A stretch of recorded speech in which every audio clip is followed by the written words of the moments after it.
Welcome to Daily Lenten Reflections for Thursday of the fourth week of Lent. Today we shall reflect on the theme, the power of faith and prayer.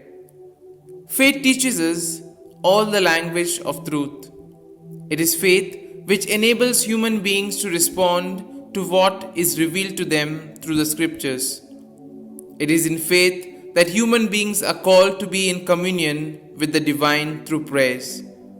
In prayers, human beings surrender themselves to God, and He, in return, illuminates their hearts and enlightens their minds and opens their eyes to touch and perceive the ways of God.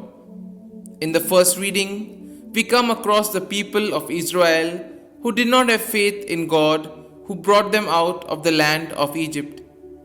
Due to the lack of faith, they did not perceive the ways, will, and time of God in the absence of Moses. They grew impatient and broke the commandments of God when Moses had delayed to come down from the mountain.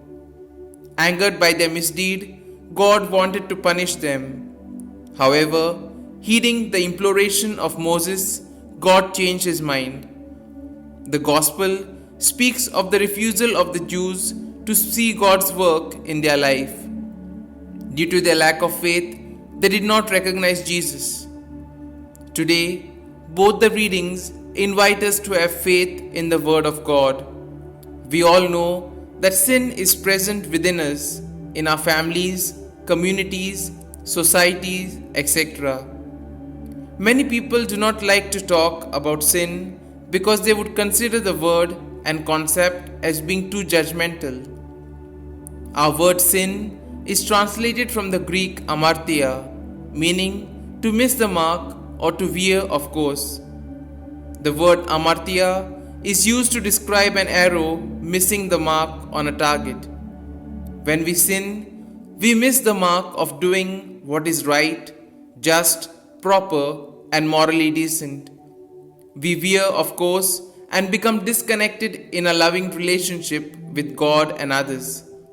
We lose sight of our true selves as being God's beloved children. Sin creates within us a depraved, selfish heart which refuses to care for God and others.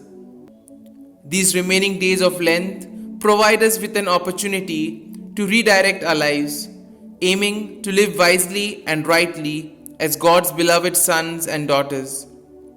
With God's grace, we can turn away from sin, freeing ourselves from the selfishness in which we have entangled.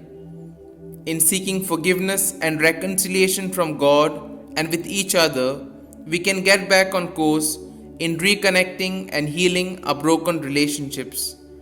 By addressing the sin that exists in our own lives and in our communities, we begin the process of removing the corruption that exists in our midst.